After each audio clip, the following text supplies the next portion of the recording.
Bom, vamos lá. Pessoal, bom dia. Sou Marcelo Cavalheiro, gestor da Safari. Vamos fazer o nosso call mensal e aproveitar e fazer uma retrospectiva do ano todo também. Tá? E depois o Elson vai falar de estratégia, da parte macro, política. Tem muitos assuntos aí para falar hoje. Vamos lá. Vou começar fazendo uma retrospectiva do ano e falar um pouco de a gente separar alguns movimentos aqui do mercado e principalmente do nosso fundo. E aí depois a gente comenta um pouco sobre dezembro e principais contribuições também para o portfólio nesse período. A gente começou o ano de 2020 bem, né? O mercado bem, Safari andando bastante, a gente chegou aí acho, próximo a 7, 8% de rentabilidade no ano. E logo no começo no final de fevereiro, aí nós tivemos o carnaval e logo depois o mercado caiu bastante. Né? O mercado chegou aí na mínima no dia 23 de março a 63 mil pontos. E nós caímos, né? O fundo caiu. Infelizmente, dessa vez a gente não tinha proteção para essa queda toda do mercado. Um negócio que não que tenha passado desapercebido o evento do Covid, mas sim a dimensão que ele tomaria, né, ao longo do ano todo, aí, o tamanho do estrago que ele faria. E a gente comprou ali no fundo, na verdade o primeiro movimento nosso foi vender bastante coisa da carteira. A gente tinha uma posição que nós já falamos aqui várias vezes, otimista naquela ocasião, né, um pouco antes do Covid. A gente vinha vindo um movimento bom, reforma da Previdência tinha sido aprovada no ano anterior, 2019, e seria o primeiro ano que a gente ia crescer mais do que 1%, né? Depois de acho que 3 ou 4 anos, se não me engano. Então, já seria uma recuperação relevante da economia brasileira. E a gente estava alocado nos cases de crescimento, que no fim foram os que mais sofreram. Mas ali a gente vendeu bastante, depois que o mercado caiu mais, nós recompramos uma boa parte da posição, né? Esperamos o mercado dar um bom sinal para depois recomprar. Andamos bastante, né, num prazo relativamente curto. No movimento que foi de aproximadamente de março até agosto, nós andamos bem, o fundo teve uma boa recuperação aí, acho que talvez uns 50% de alta, alguma coisa do gênero. E depois devolvemos um pedaço teve um movimento grande também de julho a outubro, que nós tivemos uma queda, né, razoável aqui, da ordem de uns 15%, mais ou menos.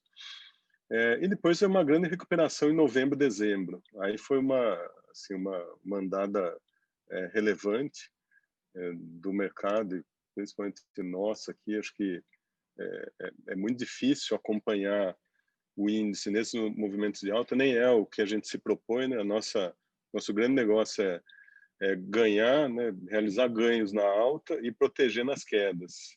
Esse ano o que não deu certo foi proteger na queda, que deu certo em todas as outras ocasiões, quando o mercado teve movimentos abruptos dessa maneira. Então, isso foi um pouco da história do ano, né? Uma grande recuperação em novembro, dezembro. A gente fechou aí abaixo de 10% no ano de negativo,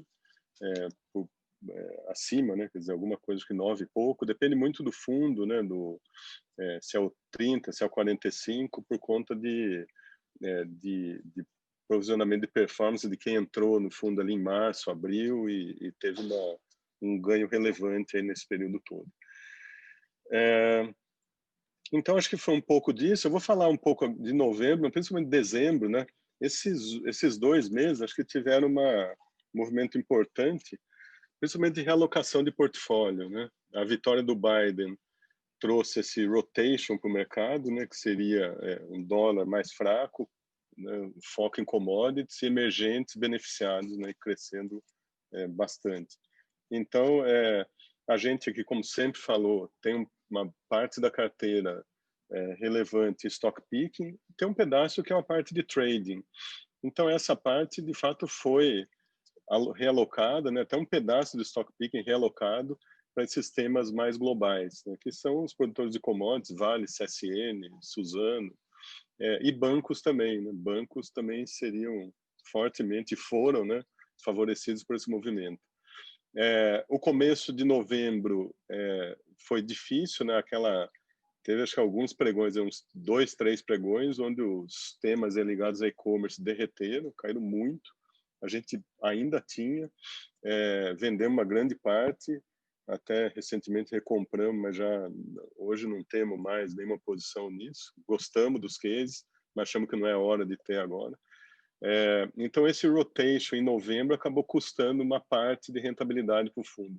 Ainda que a gente tenha subido bastante em novembro também, novembro e dezembro a gente acumulou alguma coisa como 22% de alta no Safari, mas um pedaço ficou que foi esse rotation, que foi quando o índice andou muito e algumas das nossas posições seguraram um pouco a nossa performance. Mas, enfim, acho que novembro e dezembro em conjunto foram meses muito positivos. Focando em dezembro, a gente assim, já tinha uma carteira, né, muito mais, vamos dizer, pró-cíclica, se eu pudesse chamar assim, que é pró esse ciclo de commodities, de global, né, global recuperando, que a gente acha que continua acontecendo. E o que andou bastante aí nesse período, né, no fundo, que ajudou? As posições em commodities, naturalmente, dos 9 e pouco de performance do Safari, quase 3 pontos vieram de commodities, depois um pouco menos que 3 de bancos, quase 2 pontos da posição em índice, opção de índice, assim, deu um resultado assim, bastante positivo para o fundo. A gente carregou uma posição grande de opções em dezembro, no começo do mês, depois reduzimos muito, né, com uma grande disciplina nossa, né, olhando o mercado andando muito, mas a gente achou que era hora de sair de uma parte disso, então vendemos um pedaço bom, pusemos assim, bastante dinheiro no bolso com isso, e rolamos um pedaço para fevereiro, ainda temos uma posição em opções para fevereiro também. As posições em saúde, né, Notre Dame, a PV de Redditor andaram bem em dezembro, contribuíram com um pouco mais de 1,5 ponto percentual na cota do índice. E acho que assim, os destaques foram esses. Em dezembro não tem muito mais coisa para destacar. Vou falar um pouco agora de como nós estamos posicionados agora como a gente fechou o ano, carteira muito parecida com o que nós temos hoje. Uma parte grande, eu vou até falar da nossa posição que nós já temos, né, com algumas mudanças que fizemos agora no começo do ano em relação a 31 de dezembro. Maior posição do fundo hoje em commodities, praticamente quase 30% da carteira, né, Vale, CSN, Suzano, Petrobras também, nós temos posições extremamente líquidas. Bancos e seguros, também uma posição grande, com 20%. Continuamos no BPAC, que a gente já comenta há muito tempo, né, que é uma posição que a gente gosta muito. A gente acha que está muito bem posicionado para pegar esse movimento dessa migração de clientes para renda variável. Banco de investimento andando bem, wealth management também. Então, assim, muitos dos negócios, ou todos os negócios do banco indo bem. E agora, começando a fazer uma incursão pelo varejo, que parece um negócio bastante promissor também. A posição em índice do fundo também é grande, por volta de 18%. E aí, principalmente opções e índice futuro, então uma posição relevante. 12% em posições de saúde, que são aquelas 3 que eu comentei. O varejo ficou menor, o varejo ficou basicamente com o stock picking que nós temos. Um dos nomes que eu já também tenho falado, que caiu um pouco agora entre dezembro e janeiro, é Arezzo, né? A gente já falou disso aí algumas vezes.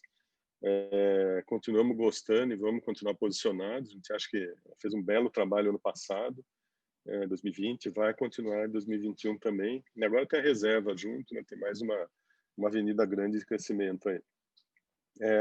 Incorporadoras de imóveis, uma posição um pouco menor, 7,5 do PL. Elas recuperaram bastante em novembro e dezembro, principalmente em dezembro.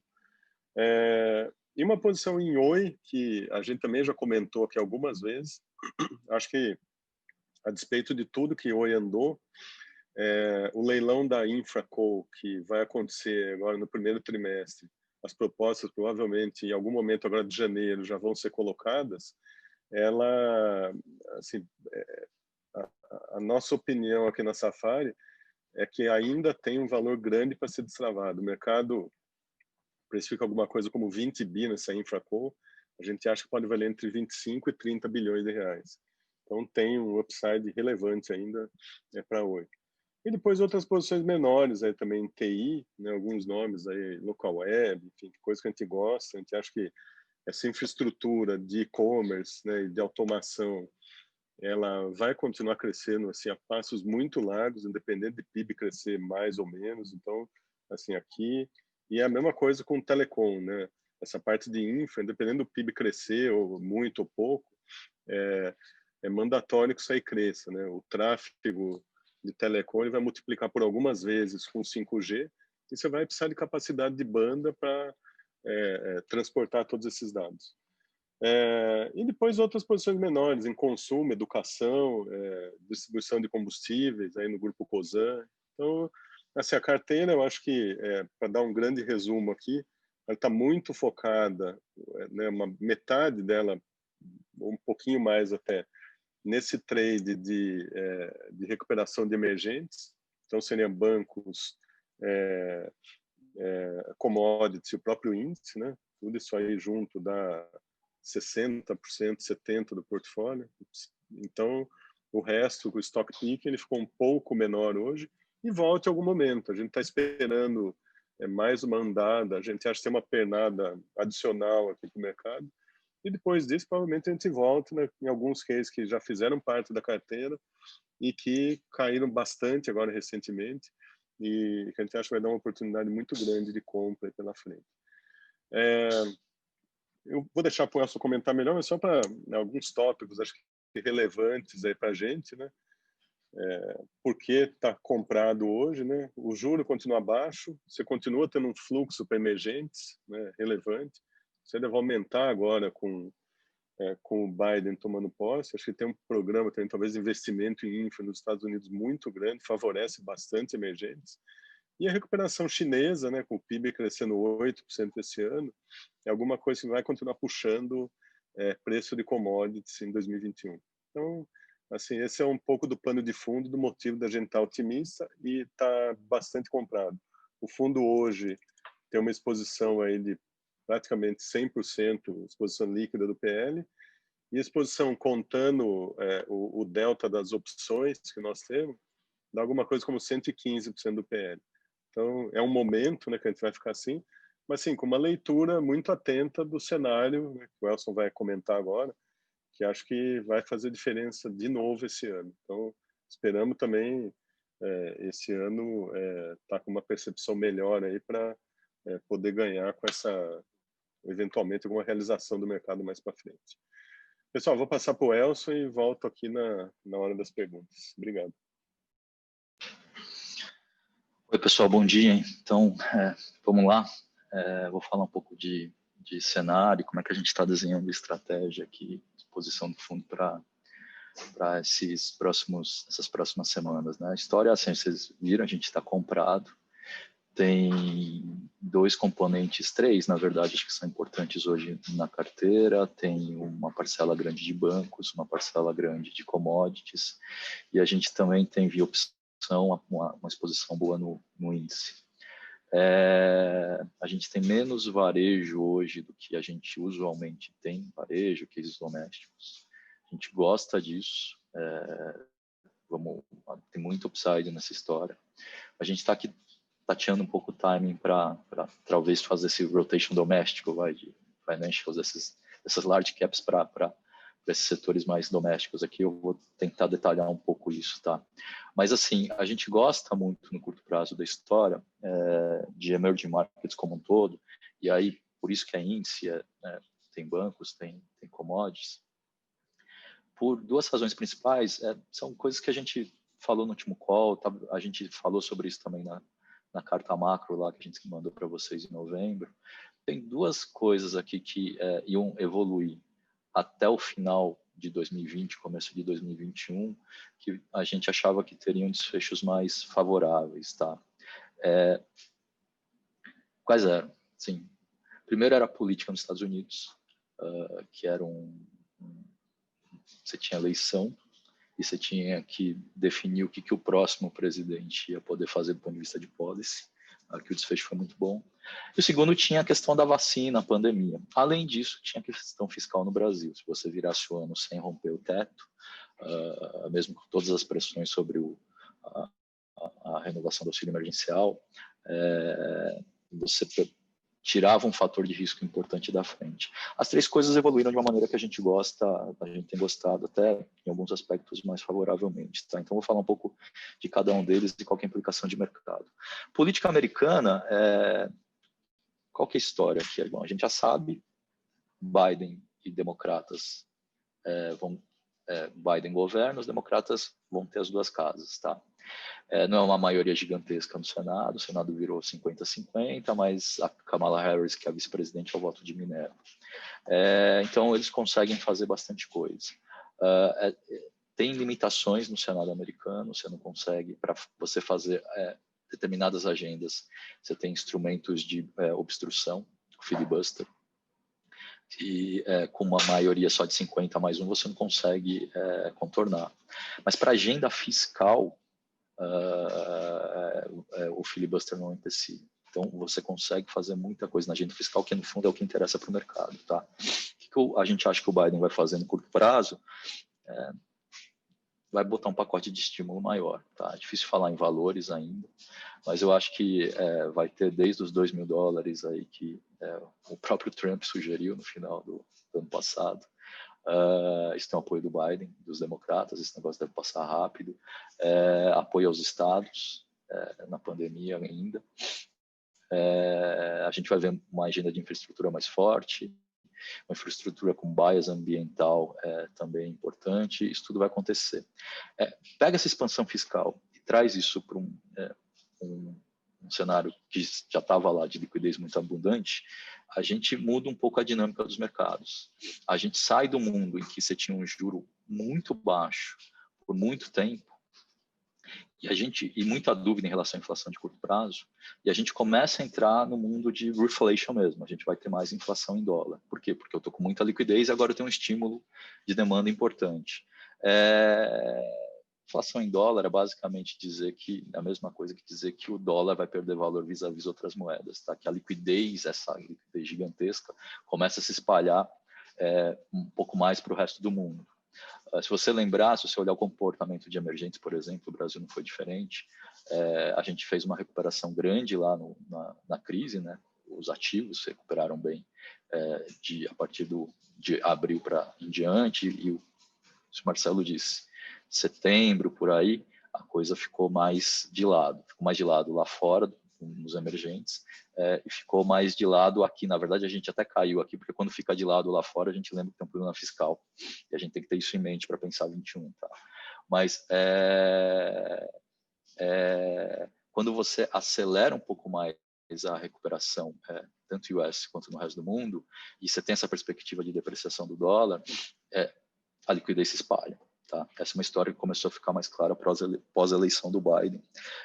Você vai vendo uma das correlações mais fortes que tem no mercado nos últimos anos, se você olhar o comportamento, uma correlação negativa entre o dólar americano e os mercados de equities de emergentes. Essa correlação, basicamente, correlação, não tem causalidade aqui, mas a causalidade que a gente acha que tem é exatamente essa: você está saindo dos ativos em dólar, porque você tem uma perspectiva de perda de valor da moeda, indo para outros ativos, commoditizando equities de emergentes também. Tá? Então, esse é um fator importante. O segundo fator, que me parece talvez até mais relevante, é a questão das vacinas e a evolução da pandemia. Tá? Se você olhar, o que foi o grande case até outubro do ano passado, nessa volta? Era basicamente comprar papéis de crescimento de longo prazo. em que boa parte do ganho, o valor da empresa, no fluxo de caixa dela, onde ela gerava recurso, está lá na frente, e você descontava esse valor a taxas super baixas, porque os juros ficaram muito amassados. Tá? Basicamente, o papel de tech, growth, setores que são mais disruptivos. Esse era o grande setor vencedor ao longo do ano passado até setembro, outubro. Tá? Ainda são ótimas teses de investimento, a gente gosta de várias dessas aqui localmente. Mas o momento agora é um pouco mais difícil, porque essas teses realmente foram muito para frente. Por que o mercado alocou tanto lá? Porque os juros eram muito baixos, esses setores ficaram mais protegidos da pandemia, na verdade, muitos até se beneficiaram. E ele não enxergava com muita clareza como é que ia ser 21, 22, você tinha muita dúvida sobre o curto prazo. A gente estava numa situação, a pandemia botou a gente numa situação inusitada, que o curto prazo era mais complicado de prever do que o longo prazo. Se você olhasse, a gente botou isso no nossa carta, se você olhasse a estrutura a termo do VIX, quer dizer, a volatilidade do S&P tradeada, o risco era maior, a vol era maior nos VIX curtos do que nos VIX mais longos. A gente, assim, é muito difícil acontecer. Pensa um pouco como você comprar um seguro do que vai acontecer amanhã custa mais do que vai acontecer daqui a 5 anos. Essa distorção estava acontecendo porque você não sabia o que ia acontecer com a pandemia. Você tinha riscos muito grandes. Segunda onda está acontecendo no mundo inteiro. E você não tinha uma visibilidade sobre vacina. Quando a visibilidade sobre a vacina aparece, e foi muito perto da eleição do Biden, essas coisas começam a sair da frente. Hoje a curva do VIX tem uma inclinação normal. O VIX curto, a inclinação está positiva. O VIX curto vale menos do que é menor do que o VIX mais longo. Quer dizer, você começou a olhar para isso e falar, agora eu consigo projetar 21, consigo projetar 22. O que significa isso? Que os papéis que são mais vulneráveis ao ciclo econômico, quer dizer, que ganham mais quando o ciclo sobe, quando a percepção de que as coisas vão melhorar fica mais clara no curto prazo, tinham ficado muito para trás em toda essa recuperação. Aí estou falando de financials, estou falando de energia, estou falando de commodities em geral. Esses setores começaram a andar. Por quê? Porque agora você tem visibilidade, agora você pode dizer que com mais segurança qual que é o PIB de US, qual que é o PIB do Brasil para o ano que vem. Assim, a amplitude de cenários ficou muito menor. Tá? Isso é basicamente vacina. Qual que é a grande vantagem disso para emerging markets? É que o emerging markets é uma tese muito de cíclicos. Tem duas, na verdade. Uma, o emerging markets é uma tese muito de cíclicos. Dois, é que, assim, quando a grande tese de investimento está nessas empresas de growth, basicamente tech, isso está muito concentrado nos Estados Unidos. Pedaço um pouco na China também. A China tem uma moeda que é pegged, que deprecia, que anda muito para e passo com a moeda americana. Então, era tudo muito em dólar. Quando esse negócio começa a se espalhar, essa tese de investimento começa a se espalhar, você tem que sair mais de US, começa a ir para o resto do mundo. Isso ajuda também na depreciação do dólar, ajuda no primeiro ponto nosso lá, que é, olha, você vai ver os ativos de outros países valorizando. Tá? E aí, quando você olha para a Bolsa Brasileira, financials, bancos, commodities, é um bom pedaço do índice. Tá? Então, você começa a ter fluxo também para o nosso caso. A gente não ficou melhor. A gente não rompeu o teto de gastos, isso ajudou bastante. Mas a gente não tem uma cara muito melhor. A gente não fez nenhuma reforma relevante. E a gente tem um monte de issues aqui fiscais. Mas a gente sabe que esses setores vão ser beneficiados. E por isso que o fluxo está vindo. Tá? Então, hoje, no curto prazo, esse é um bom pedaço das apostas que a gente tem. Porque você tem vacina vindo, incerteza em relação ao crescimento ficando menor, fuga de ativos em dólar, ou saída dos ativos em dólar, se essa liquidez se diversificando para o resto do mundo, tem um momento muito bom para emergentes. Tá? Até onde vai isso? Eu acho que ainda tem um pouco para ir. Assim, o limite disso vai ser quando a inflação começar a ficar muito alta lá fora. E aí o mercado começar a precificar um aumento de juro real. Juro real para US 10 anos ainda está em 1% negativo. Tem bastante para dar. E quando eu olho para a inflação lá fora, quando eu olho para a curva, a inflação implícita nos papéis do Tesouro Americano está lá perto de 2%. Ela andou, ela estava abaixo acho disso. Ela deu uma pernada nessa volta. Mas eu acho que antes desse troço chegar, 2,5 talvez seja um nível que a gente tem que olhar para isso e falar, olha, o ciclo parece que está mais maduro. Tá? O Fed tem falado recorrentemente que ele quer ver a inflação andar acima da meta um período, ou pelo menos as projeções andarem acima da meta um período, antes de começar a subir juros. Tá? Então, eu acho que ainda tem um certo fôlego. Tá? Mas a gente tem que olhar para isso, porque quando você faz um fiscal muito forte também, o ciclo encurta, né? Ele fica mais intenso, mais encurta, é a dinâmica que a gente está agora. Tá? Olhando para o Brasil, o que acho que é a história?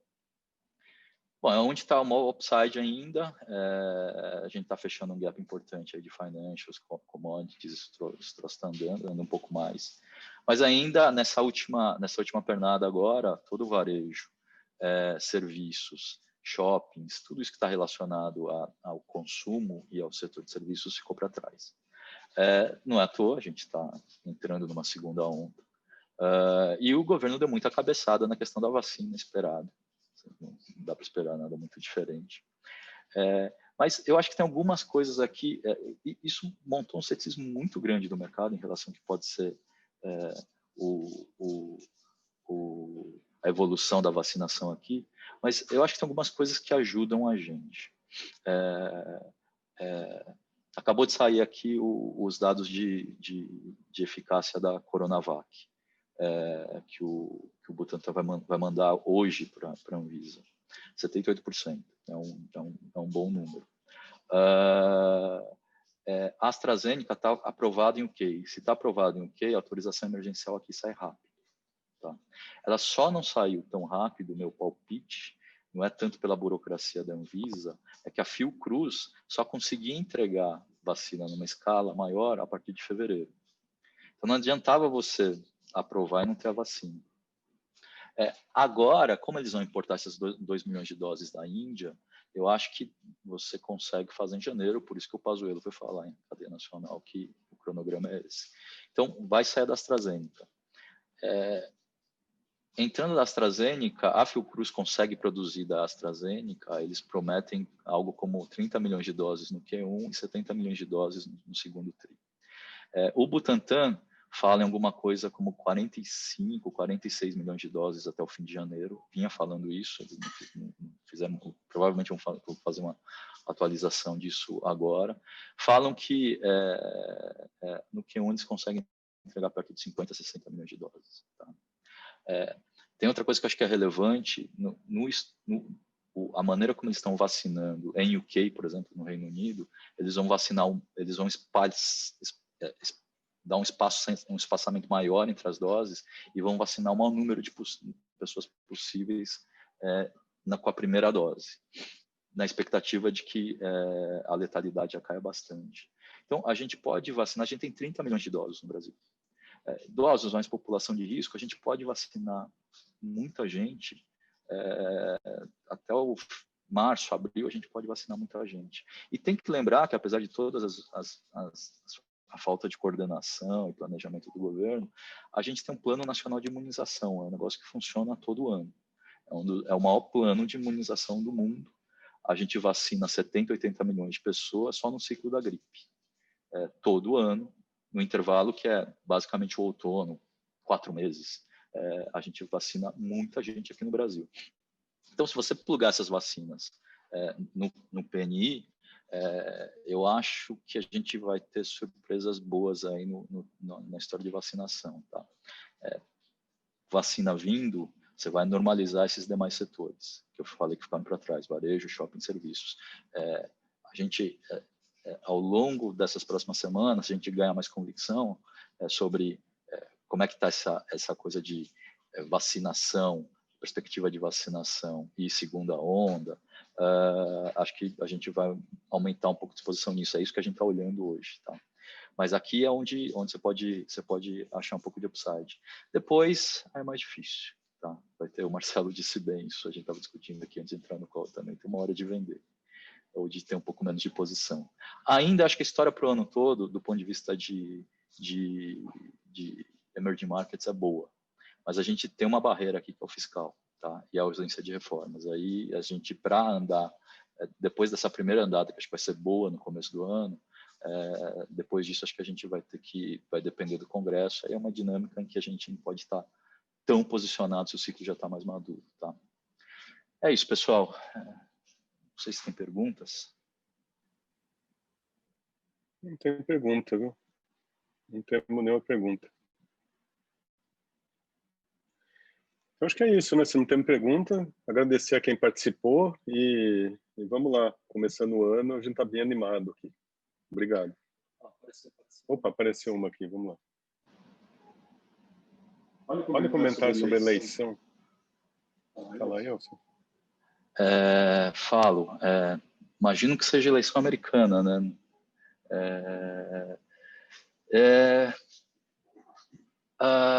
Tá. Acho que eu falei um bocado sobre isso, mas vou dar um pouco mais de detalhe, até porque foi muito esquisito o que aconteceu ontem, né? Esquisito para dizer o mínimo, eu nunca vi aquilo, assim, nunca imaginei que eu fosse ver cenas de Banana Republic no Capitólio. Aquilo foi quase uma tentativa de golpe. Eu acho que você vai ter... Tem alguns aspectos positivos dessa eleição. E do ponto de vista de mercado, tem espaço para você fazer mais fiscal nos países ricos. Você não tem isso nos países que têm uma escassez de poupança como o Brasil. Mas nos países ricos você tem mais espaço para fazer isso, porque o juro real está 1% negativo.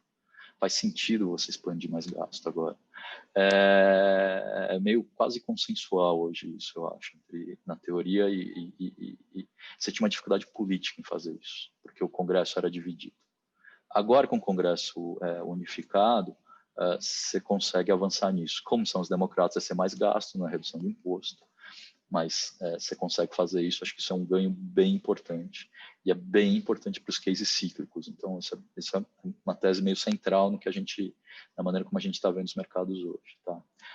Do resto, o que aconteceu ontem e as implicações da eleição, eu acho que o Trump vai sair agora. Ele se isolou enormemente nessa história. Se você olhar, não é só o Romney que sempre vinha batendo no Trump, o McConnell batendo nele, o Graham batendo nele, assim, senadores que se alinhavam, o Mike Pence batendo, senadores que se alinhavam à visão dele em graus diversos. Hoje não estão batendo diretamente no Trump, mas estão batendo nos caras que foram lá apoiar o Trump. Tem um isolamento maior do Trump. Por isso que o Trump falou que vai fazer uma transição tranquila até lá. Acho que já ajuda. Bem ou mal, você precisa de diálogo lá, né? Acho que ajuda. Mas o mais importante do ponto de vista do mercado é que você tendo as duas casas, você consegue fazer um fiscal expansionista. Apareceu um monte de pergunta agora, né? Vou passar para a próxima. Na verdade, a pergunta era sobre a eleição do Congresso aqui, né? Do presidente da Câmara e do Senado. Pô, e quem é menos pior, se Baleia ou Arthur Lira? Tá. É difícil dizer. Eu acho assim,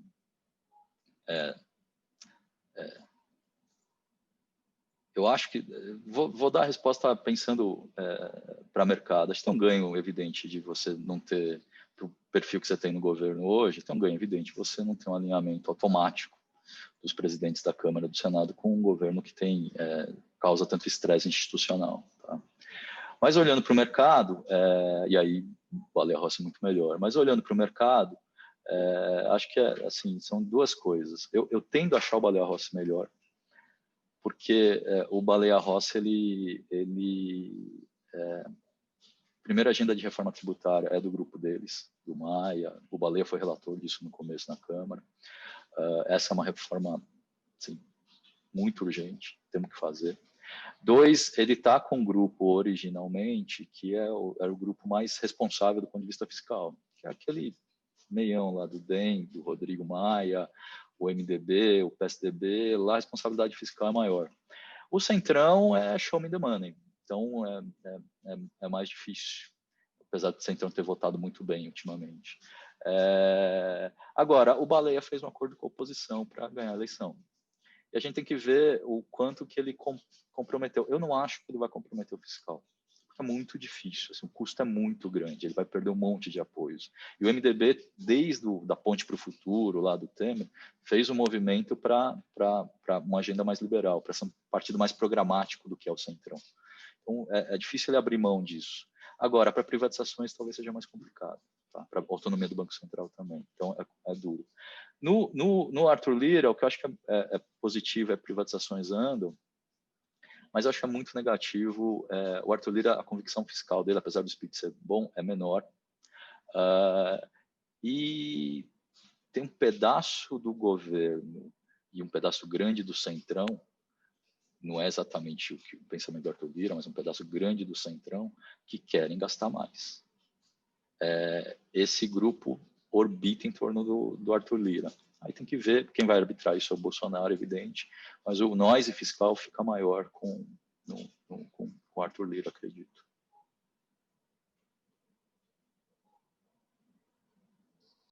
Eu vou ler a próxima aqui. O fundo ainda mantém posição em CVC? Sim, a gente mantém uma posição em CVC.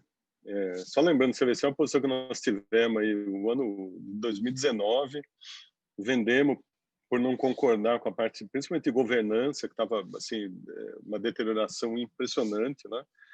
E com a gestão um pouco depois, né? Quer dizer, o conselho começou a se confundir com a gestão, então a gente acabou saindo e voltamos depois dessa despencada toda do mercado, né? Lá em, acho que foi abril, por aí, quando teve uma mudança de gestão, né? Então aí veio o Leonel, que era CEO da Smiles, para tocar o negócio, a gente está muito próximo deles ali.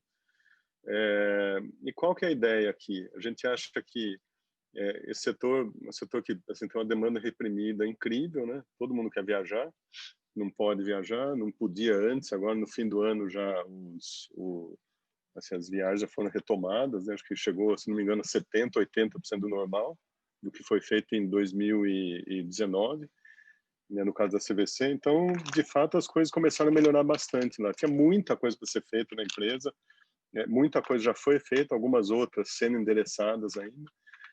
E a gente acha que é um segmento que muita gente quebrou, né? Então, muita gente acabou saindo desse negócio, muita agência não conseguiu sobreviver. Então, a gente continuou gostando. Eu acho que a vacina é determinante para isso. Então, assim, a vacina aprovada e começando a ser aplicada é um dos setores, uma das empresas aí que deve performar melhor aí na carteira. Mas, claro que tem riscos. Deixa eu ler duas aqui, Marcelo. Vou fazer duas em uma aqui sobre auxílio e riscos grandes para o Brasil. Uma é qual o maior receio de vocês com o Brasil em 21, que pode dar muito errado aqui, que é uma ótima pergunta, porque isso é uma pergunta que a gente se faz recorrentemente, quase toda semana a gente faz essa pergunta. E dois, o fim do auxílio emergencial e possível aperto no isolamento social não pode trazer uma queda da atividade acima do esperado pelo mercado. Isso não podia trazer uma pressão maior para o governo renovar o auxílio, pressionando mais o fiscal. Vou juntar as duas perguntas, assim, são muito boas, uma resposta só, porque, no fundo, eu acho que o grande risco que a gente tem para o Brasil hoje é o fiscal. Né?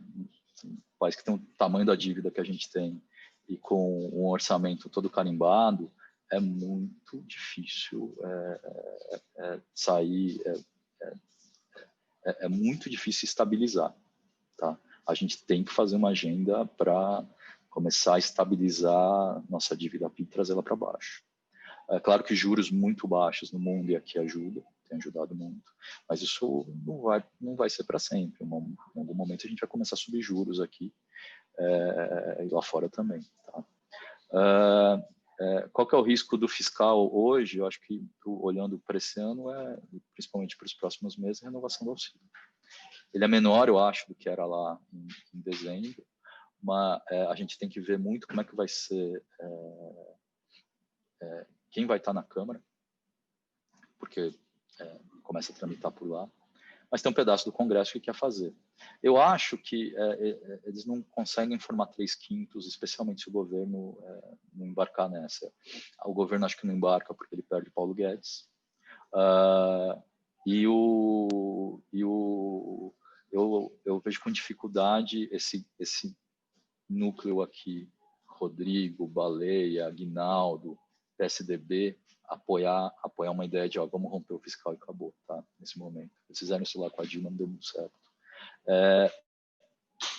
Meu palpite é que se for o Baleia, eles vão tentar alguma agenda como estava sendo discutido lá atrás, gatilhos, como fazer uma Bolsa Família maior, alguma coisa nesse gênero, eu acho que é bom. Se for o Arthur Lira, aí ele vai fazer o que o governo mandar, pelo menos nos primeiros meses. Tá? Então, eu estou vendo isso como risco, mas não acho que é para já. Agora, romper o teto é o nosso grande problema. E, assim, o segundo semestre de 21 já vai ser mais difícil. Entrando em 22 vai ser mais difícil ainda. E talvez o Bolsonaro, a convicção fiscal no ano eleitoral dele fique muito menor. Tá? A gente vai estar também, talvez, no momento de liquidez já não tão bacana, já não vamos estar nesse case de reflation. O ciclo já vai estar mais maduro globalmente. Aí, se a gente não tiver feito nada do ponto de vista fiscal, pelo contrário, estiver piorando, a gente vai estar numa encalacrada grande até a eleição, pelo menos. Então, acho que é aqui que a gente tem que olhar os riscos grandes no horizonte um pouquinho para frente, mas não tão para frente assim. Segundo semestre tem que olhar. Vou ler aqui 2 em 1 também. As concessionárias de rodovias ainda carregam posição, e também posição em IMC, PagSeguro e Banco do Brasil.